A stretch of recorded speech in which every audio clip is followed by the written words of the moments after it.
అందరికీ నమస్కారం. ఈరోజు మీ అందరికీ నేను వినిపించబోయే కథ కసి. రచయిత కొలిపాక రమామణి గారు. ఇక కథలోకి వెళితే, శ్యామల చేత్తో బిడ్డని జోకొడుతున్నా మనసు ఎటో ఆలోచిస్తోంది. ఉదయం నుంచి జరిగిన సంఘటనలు ఒకటొకటే మనోఫలకం మీద బొమ్మల్లా కదలాడుతున్నాయి. 9ంటికి పెద్దవాళ్ళిద్దరినీ స్కూల్కి పంపి వీధిలో నుంచుంటే పక్కింటి సీత, శ్యామల, మిస్సమ్మ సినిమాకి వస్తారా? ఈరోజు ఆఖరి రోజు అంది. శ్యామల సరేనంది. గబగబా తక్కిన పనులు ముగించి చంటివాడిని తయారు చేసి సినిమాకి బయలుదేరింది. ప్రక్కింటి సీత, అన్నపూర్ణలతో కలిసి ఉదయం సినిమాకి వెళ్ళడం శ్యామలకి అలవాటే. వీళ్ళు వెళ్ళేసరికి న్యూస్ రీల్ మొదలు పెట్టేశారు. శ్యామల, మీ ఆయన కదూ అంది అన్నపూర్ణ, బాగా ముందు వరుసలో కూర్చున్న రాజారావుని చూపిస్తూ. ఇంటర్వెల్లో శ్యామల ఆశ్చర్యంగా చూసింది. అతనే, ప్రక్కనే ఇంకో స్త్రీ. ఎవరావిడా అంది అన్నపూర్ణ. ఏమో అంది శ్యామల ముభావంగా సంశయంగా చూస్తూ. ముగ్గురాడవాళ్ళు రాజారావుని, ప్రక్కావిడని కుతూహలంగా గమనిస్తూ కూర్చున్నారు. శ్యామలకి ఒళ్ళంతా ముళ్ళు గుచ్చుకున్నట్లుగా ఉంది. రాజారావు ప్రక్క కూర్చున్నావిడ చామన ఛాయగా నాజూగ్గా ఉంది. తెల్లటి ఆర్గాండీ చీర కట్టింది. దానిమీద గులాబీ రంగు దారంతో చిన్న చిన్న పువ్వులు కుట్టి ఉన్నాయి. పొట్టి జుత్తుని వెనక్కి కుచ్చులా రబ్బర్ బ్యాండుతో బంధించింది. రాజారావు ఆమె టీ తాగుతున్నారు. ఆమె చాలా హుందాగా ఉంది. మీ అబ్బాయిని పంపండి, వాళ్ళ నాన్నని పిలుస్తాడు అంది అన్నపూర్ణ. శ్యామల మాట్లాడలేదు. పిల్లవాణ్ణి క్రిందకి దింపలేదు. ఎవరో ఆవిడ మీ చుట్టాలా? ఊహూ అంది శ్యామల. ఆయన ఆఫీసులో పనిచేస్తోందేమో అంది సీత. లైట్లు ఆరాయి. సినిమా తిరిగి ప్రారంభమైంది. సినిమా అంతా చక్కటి హాస్యంతో నిండి ఉంది. ప్రేక్షకులు నవ్వుతున్నారు. సీత, అన్నపూర్ణ హాయిగా సినిమా కథలో లీనమైపోయారు. కానీ శ్యామల కళ్ళకి ఒక్క బొమ్మ కనబడలేదు, ఒక్క మాట వినబడలేదు. ఆమె మనస్సు అక్కడ లేదు. సినిమా అయ్యింది. రాజారావు ఆమె ముందు కదిలారు. శ్యామల, సఖులు వెనక నడిచారు. ఆటో ఎక్కబోతూ శ్యామల ప్రక్కకు చూసి గతుక్కుమంది. ఆమె యాపిల్ పండ్లు కొంటోంది. రాజారావు పక్కనే నిలబడి ఇటువైపే చూస్తున్నాడు. ఒక్క నిమిషం అతని కళ్ళు శ్యామల కళ్ళతో కలుసుకున్నాయి. శ్యామల తల తిప్పేసుకుంది. ఆటో కదిలిపోయింది. ఇంటికెళ్ళిన గంటకి సీత వచ్చి శ్యామల తలుపు కొట్టింది. శ్యామల అన్యమనస్కంగా వచ్చి తలుపు తీసి వెళ్ళి కూర్చుంది. చిన్నవాడు మరమరాలు ఏరుకు తింటున్నాడు. శ్యామల, కాఫీ తాగారా అంది సీత. లేదు. అలా కూర్చుంటే ఏమవుతుంది? శ్యామల, లెండి, తర్వాత ఆలోచించుకోవచ్చు, పిల్లలు వచ్చే టైం అయింది. శ్యామల కదలలేదు. ఈరోజు మీరు ఆవిడ్ని చూశారు కనుక చెప్తున్నాను శ్యామల. మీ ఆయన ఆవిడ 2 ఏళ్ల నుంచి కలిసి తిరుగుతున్నారు. మా ఆయన చూశారు. మన వీధిలో చాలామందికి ఈ విషయం తెలుసు. నాతో ఎందుకు చెప్పలేదు మీరు అంది శ్యామల. ఆమెలో దెబ్బతిన్న పక్షి కోపం ఉంది. ఎలా చెప్పం శ్యామల? మీ ఆయన ఎవరితోనో తిరుగుతున్నాడానా? ఇంతకీ వారిద్దరి సంబంధం తెలియదు. మీ సంసారం చక్కగా ఉంది. లేనిపోనివి చెప్పి కలతలు కలిగించడం దేనికి? సీత చాలా అనునయంగా చెప్పింది. ఆ మాట ఈ మాట చెప్తూ సీత చాలాసేపు కూర్చొని పిల్లలు వచ్చాక వెళ్ళింది. శ్యామల వంట అయ్యిందనిపించి పిల్లలకి పెట్టి పడుకోబెట్టింది. మొగుడు కొట్టినందుకు కాదు, తోటికోడలు నవ్వినందుకు అన్నట్టు శ్యామలకి ఆ వీధి వారి మీద కోపంగా ఉంది. తన వెనక ఎంతమంది నవ్వుకుంటున్నారో అందరికీ తెలుసట. తనకే ఈ విషయం ఆఖరున తెలిసింది. అనుమానించడానికి కూడా రాజారావులో, అతని ప్రవర్తనలో కొట్టవచ్చిన తేడా ఏమీ కనిపించలేదు శ్యామలకి. పెళ్ళైన దగ్గర్నుంచి ఒక్కలాగే ఉన్నాడు. ఉదయం 9ంటికి ఆఫీస్కని ఇల్లు వదిలితే రాత్రి మళ్ళీ 9-10 గంటలకే ఇల్లు చేరడం, ఇంటి ఖర్చుకని శ్యామల అడిగినంత డబ్బు ఇస్తాడు. పిల్లలను ఎక్కువ చేరదీయడు. అలా అని దూరంగా నెట్టేయడు. తలుపు టకటకలాడింది. శ్యామల వెళ్ళి తలుపు తీసింది. రాజారావు ఏమీ జరగనట్టే వచ్చాడు. బట్టలు మార్చుకొని కాళ్ళు కడుక్కొని వచ్చాడు. భోజనం పెడతావా అన్నాడు భార్య దగ్గరికి వచ్చి. వంటకాలన్నీ వెచ్చజేసి పెట్టడం అలవాటు శ్యామలకి. అప్రయత్నంగానే ఆమె లేచి వంటకాలు వెచ్చజేసి టేబుల్ మీద పెట్టింది. నువ్వు తిన్నావా అన్నాడు రాజారావు భోజనానికి ఉపక్రమిస్తూ. శ్యామల మాట్లాడలేదు. అతను రెట్టించి అడగలేదు. అతను భోజనం చేస్తూ ఉంటే శ్యామల కోపంతో ముందు గదిలోకి వెళ్ళి కూర్చుంది. రాజారావు భోజనం చేసి ఒక్క పలుకు వేసుకొని ముందు గదిలోకి వచ్చి చేతిలోకి పేపర్ తీసుకున్నాడు. అతని నిర్లక్ష్యం చూస్తే ఒళ్ళు మండింది శ్యామలకి. ఆవిడెవరు అంది తీక్షణంగా చూస్తూ. తల పైకెత్తాడు రాజారావు. మీతో సినిమాకి వచ్చినావిడ ఎవరు? సునీత. మీ ఆఫీసులో పనిచేస్తోందా? కాదు. 2 ఏళ్లుగా మీ ఇద్దరూ కలిసి తిరుగుతున్నారట. నాతో ఎందుకు చెప్పలేదు? నీకు తెలుసు అనుకున్నాను. ఎలా అనుకున్నారు? ఆమెలో కోపం రెట్టించింది. అందరికీ తెలిసినట్టే నీకు తెలిసి ఉంటుందని, లేదా ఎవరైనా చెప్పి ఉంటారని. నాకెవరూ చెప్పలేదు. రాజారావు మాట్లాడలేదు. మీ ఇద్దరిది ఎలాంటి సంబంధం? నువ్వు అనుకునేలాంటిదే. అంటే నువ్వు నాకెంతో, సునీత అంతే. నేను భార్యని. ఆవిడ నాతో సమానం ఎలా అవుతుంది? ఉక్రోషంతో శ్యామల కంఠం జీరబోయింది. నీ మెడలో తాలి కట్టాను, ఆమె మెడలో కట్టలేదు. అదే తేడా రాజారావు తాపీగా అన్నాడు. ఇద్దరు భార్యలా? అలాగే అనుకో. అతని నిర్భీతికి అసహ్యించుకుంది శ్యామల. మీరిలా అన్యాయంగా మాట్లాడుతూ ఉంటే నేనింకా ఏమనగలను? ఉండు శ్యామల, ఉద్రేకం వద్దు. సావకాశంగా మాట్లాడుకుందాం తాపీగా అన్నాడు రాజారావు. ఆమె మాట్లాడలేదు. నాకు సునీతకి 3 సంవత్సరాల నుంచి పరిచయం ఉంది. ఎలా అయ్యింది, ఎక్కడ అయ్యింది అంటూ పాత కథలు తిరిగి చెప్పుకోవడం అనవసరం. కానీ ఆ పరిచయం పెరిగి అనుకోని రూపం దాల్చింది. ప్రణయంలోకి మారింది. అంతేగా? నువ్వు ఏ పేరుతో పిలిచినా అభ్యంతరం లేదు. కానీ మా ఇద్దరి మధ్య పరస్పరాకర్షణ పెరిగింది. ఆమె చదువు, తెలివితేటలు, విషయ పరిజ్ఞానం, మాట తీరు నన్ను ఆవిడ వైపుకు లాక్కువెళ్ళాయి. నాలో ఆవిడ ఏం చూసిందో కానీ సునీత నాకు చేరువైంది. మీరు వివాహితులని, పిల్లలు ఉన్నారని తెలుసా? సునీతకి మనింటి విషయాలన్నీ తెలుసు. అన్నీ తెలిసే మీతో అలా తిరుగుతోందా? అది నువ్వనుకున్నంత తొందరగా జరగలేదు శ్యామల. ఎంతో ఘర్షణ, మానసికంగా ఎంతో అశాంతి అనుభవించాం. చివరికి నా మనశ్శాంతి తుడిచేశారుగా. అయినా నేను మీకంత నచ్చకపోతే ఎందుకు పెళ్లి చేసుకున్నారు? నువ్వు నచ్చకపోతే చేసుకునేవాడిని కాను. ఇప్పటికీ నీలో నాకేం లోపం కనిపించదు.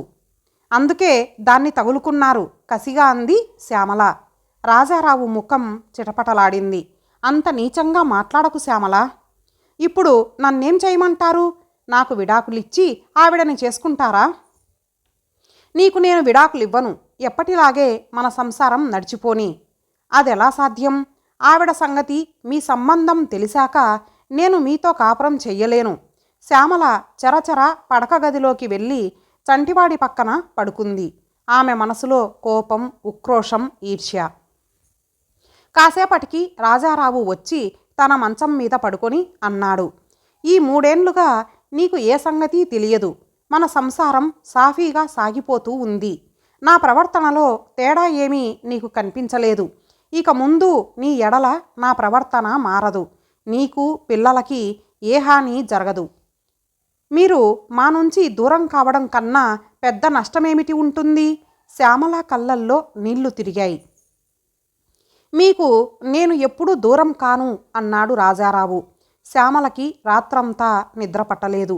ఎన్నో ఆలోచనలు, శంకలు, భయాలు. రాజారావు పిల్లలు కలగకుండా ఆపరేషన్ చేయించుకున్నాడు. మరి ఆ సునీతకి ఈ సంగతి తెలుసా? ఎందుకు ఈయనని పట్టుకున్నట్టు? ఎన్నాళ్ళు పట్టుకుంటుంది? రోజులు గడుస్తున్నాయి. శ్యామల ఏ నిర్ణయానికి రాలేకపోయింది. రాజారావుకి విడాకులిద్దామనుకుంది. కానీ ఈ వయసులో తనకి ఉద్యోగం ఎవరిస్తారు? ఒక దర్జాలో బ్రతుకుతున్న తను డబ్బు ఇబ్బందులు పడుతూ పిల్లలని పైకి తీసుకురాగలదా? కాలు ముందుకు వెయ్యాలంటే పిల్లల భవిష్యత్తు అడ్డు వస్తోంది. కానీ తను ఊరుకుంటే ఆమెని తిన్నగా తెచ్చి ఇంట్లోనే పెడతాడేమో రాజారావు. నేనే ఇలాంటి పని చేసి ఉంటే మీకు ఎలా ఉండేదో అంది శ్యామల ఒకరోజు రాజారావుతో. ఎలాంటి పని? అదే, ఇంకో మగవాడి మీద మోజు కలిగిందని చెప్పి వేరే తిరుగుతూ ఉంటే. అవును శ్యామల, నేను అలాగే ఆలోచిస్తూ ఉంటా. నా భార్య ఇంకో పురుషుడితో తిరిగితే నేను సహిస్తానా అని. ఆ ప్రశ్నకి నాకు జవాబు దొరకనే లేదు. మీకేం, ఎన్ని మాటలైనా చెప్తారు. ఇవాళ సునీత, రేపు ఇంకో గీత. నీతి లేని వాళ్ళకి ఎంతమంది అయితేనేం? శ్యామల కసి తీర్చుకుంది. పొరపాటు శ్యామల, నేను వ్యభిచారిని కాను. మరి దీని పేరేమిటో సనుక్కుంది శ్యామల. శ్యామల ఏ నిర్ణయం తీసుకోకుండానే రోజులు దొర్లిపోతున్నాయి. రాజారావు మునుపటిలాగే అడిగినంత డబ్బు శ్యామలకు ఇస్తున్నాడు. అతని దినచర్యలో మార్పు లేదు. శ్యామల మాత్రం భర్తకి శారీరకంగా దూరమైంది. ముభావంగా అతని అవసరాలు చూస్తుంది. శ్యామల రాత్రి పగలు ఆలోచించింది. కానీ తన సమస్యకి పరిష్కారం కనిపించలేదు.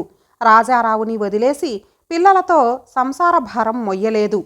అలా అని అతనితో సంసారం చెయ్యలేదు. శ్యామల మానసికంగా చిత్రహింస అనుభవించింది. అతను డబ్బు ఇస్తాడు, తనని మర్యాదగానే చూస్తాడు. కానీ మనిషికి కావలసిన ప్రేమ కరువైంది. రాజారావు ప్రేమ వ్యామోహం అంతా ఆ రెండవ స్త్రీ మీదే. ఎందుకిలా జరిగింది? శ్యామల గిజగిజలాడింది. తాను పెద్దగా చదువుకోలేదు. సునీత అంత నాజూకుగా ఉండదు, నిజమే. కానీ ఇన్నాళ్ళ తమ వైవాహిక జీవితమంతా బూటకమంటే శ్యామలకి కడుపులో కలిచివేసినట్టవుతోంది. ఆమె వ్యధతో సంబంధం లేకుండా రోజులు నెలలు గడిచాయి. పిల్లలు పెద్దవాళ్ళవుతున్నారు. శ్యామల దృష్టంతా పిల్లల మీదే కేంద్రీకరింపబడింది. భర్తకి దూరమై పిల్లలకి చేరువైంది. తల్లి పిల్లలు ఒకరిగా మెలిగారు. పిల్లలు పెద్దవాళ్ళవుతుంటే రాజారావులో కూడా మార్పు వచ్చింది. అతడు శ్యామలకి దగ్గరగా రావాలని, పిల్లలతో ఎక్కువ సమయం గడపాలని ఆశించేవాడు. కానీ శ్యామల ఇంకా దూరం జరిగింది. నీ పద్ధతి నాకేం అర్థం కావటం లేదు అన్నాడు రాజారావు ఆ రాత్రి శ్యామలతో. శ్యామల మౌనంగా ఉండిపోయింది. ఎన్నాళ్ళిలా దూరంగా ఉంటావు? రెట్టించాడు రాజారావు. మీరే నన్ను దూరం చేశారు. చేసుకున్న భార్యనే ప్రేమించాలని ఏదైనా రూలు ఉందా? ఒక మగవాడు ఇద్దరు స్త్రీలను ప్రేమించకూడదా? నేను మిమ్మల్ని ఎప్పుడూ తప్పుపట్టలేదు. మీ మనసుకు తోచినట్టు మీరు చేశారు. నా మనసు చెప్పినట్టు నేను నడుచుకుంటా. శ్యామల చాలా శాంతంగా జవాబు చెప్పింది. నీకు నేను ఏం తక్కువ చేశాను? నువ్వు కోరినంత డబ్బు ఇస్తున్నాను. అందుకే మీకు భోజన సదుపాయం చేస్తున్నాను. పిల్లలను కూడా నాకు దూరం చేస్తున్నావు. వాళ్ళు నా దగ్గరికి చనువుగా రారు, మాట్లాడరు. రాజారావు కంఠంలో విచారం ఉంది. ఇన్నాళ్ళు మీకు పిల్లల అవసరం కనిపించలేదు. వాళ్ళని ఏనాడు చేరదీయలేదు. మీ వ్యామోహంలో మీరు ఉన్నారు. పిల్లలు కూడా పెద్దవాళ్ళవుతున్నారు. వాళ్ళకి జ్ఞానం వచ్చి మంచి చెడ్డ తెలుస్తోంది. ఒక్కసారి మీరు ఆప్యాయత ఒలకబోసి రమ్మంటే వాళ్ళు ఉక్కిరిబిక్కిరి అవుతారే కానీ లేని ప్రేమ నటించలేరు. రాజారావు సాలోచనగా భార్య వైపు చూశాడు. ఆమెలో చాలా మార్పు కనిపించింది. మునుపటి అమాయకత్వం లేదు. కస్సు బుస్సుమనే కోపం లేదు. ఒక రకమైన శాంతం వచ్చింది. కానీ ఆ నెమ్మదితనం ఎదుటి వ్యక్తిని స్థిరంగా ఉండనివ్వక కలవరబెడుతోంది. రాజారావు భార్యకి తిరిగి దగ్గర అవ్వాలనే ప్రయత్నంలో విఫలమయ్యాడు. తన ఇంటికి తనే అతిథిగా మారాడు. పిల్లలు శ్యామల ఒకటి, తను పరాయివాడు. అతనికి హఠాత్తుగా సునీత మీద ఉండే వ్యామోహం, ఆకర్షణ తగ్గిపోజొచ్చాయి. చేరువవుతున్న కొద్దీ వారిద్దరి మధ్య భేదాభిప్రాయాలు పొడజూపాయి. అతని లోపాలు ఆమెకి, ఆమెలోని బలహీనతలు అతనికి తెలిసిపోయాయి. రాజారావు నిర్లిప్తంగా కాలం వెళ్ళబుచ్చాడు. పిల్లలు పెరిగి పెద్దవాళ్ళయ్యారు. చదువులు, వారి వివాహాలు జరిపించారు శ్యామల, రాజారావు. కొడుకులిద్దరూ ఉద్యోగరీత్యా దూర ప్రదేశాలు వెళ్ళారు. కాలం ఎంత ముందుకు వెళ్ళినా, జీవితంలో ఎన్ని మార్పులు జరిగినా శ్యామల మారలేదు. రాజారావు జుత్తు పండింది. డయాబెటీస్ వ్యాధితో బాధపడ్డాడు. సునీత గుండె జబ్బుతో మరణించింది. రాజారావు రిటైర్ అయ్యే రోజులు వచ్చాయి. ఆ రోజు కూతుర్ని అత్తవారింటికి పంపి శ్యామల ఓ చిన్న సంచితో రాజారావు దగ్గరికి వచ్చింది. నేను వెళ్తున్నాను అంది. ఎక్కడికి? ఆశ్చర్యపోయాడు రాజారావు. ఆశ్రమానికి. ఎందుకు? ఇక్కడ నాకింక పని లేదు. కొడుకు పెళ్లి చేశా, కూతుర్ని అత్తవారింటికి పంపాను. చిన్నవాడి పెళ్లి చేయవా? అది పెద్దవాడి బాధ్యత. రాజారావుకి భయం వేసింది. మరి నా సంగతి నన్నెవరు చూసుకుంటారు? మీ సంగతి చూడవలసిన బాధ్యత నాకు లేదు. ఇన్నాళ్ళు డబ్బు ఇచ్చారు, పిల్లల్ని పెంచి పెద్దవాళ్ళని చేశాను. మన ఇద్దరి మధ్య డబ్బు సంబంధం తప్ప ఇంకా ఏం ఉంది? ఇంకేమీ లేదా శ్యామల? ఎంత కఠినంగా మాట్లాడుతున్నావు. ఇంకా ఏ సంబంధం ఉంది? శ్యామల అతని కళ్ళల్లోకి చూస్తూ సూటిగా ప్రశ్నించింది. రాజారావు కాసేపు సమాధానం చెప్పలేకపోయాడు. చాలా అన్యాయం శ్యామల, నన్ను ఈ వయస్సులో ఈ పరిస్థితిలో వదిలి వెళ్ళిపోవడం. శ్యామల జవాబు చెప్పలేదు. సంచి చేతబట్టుకొని లేచింది. రాజారావు ఆమె చెయ్యి పట్టుకున్నాడు. వద్దు శ్యామల, నీ అవసరం నాకుంది. నువ్వు లేకుండా నేను ఎలా బ్రతకను? నా అవసరాలు ఎవరు చూస్తారు? నా మీద జాలితోనైనా ఉండిపో. నీకు మాత్రం ఓ తోడు వద్దా? ఒంటరిగా గడపగలవా? ఇన్నాళ్ళు ఒంటరిగానే గడిపాను. నాకు తోడు వద్దా అంటున్నారు. నాకు ఓ తోడు, మనసుకో ప్రేమ కావలసినప్పుడు మీరివ్వగలిగారా? ఎప్పుడైతే మీరు వేరే తోడు వెతుక్కున్నారో ఆనాడే ఒంటరిదానినయ్యాను. ఇప్పుడు నాకు క్రొత్త కాదు. శ్యామల అతని చెయ్యి విడిపించుకొని ముందుకు సాగింది. రాజారావు ఆమె కఠిన హృదయానికి బాధపడ్డాడు. శ్యామల మెత్తని మనసు ఇంత కఠిన శిలలా ఎప్పుడు మారిందో అతను కుప్పలా కూలిపోయాడు. ఇంతటితో ఈ కథ సమాప్తం. మరలా ఒక మంచి కథతో కలుద్దాం. అంతవరకు సెలవు. నమస్తే.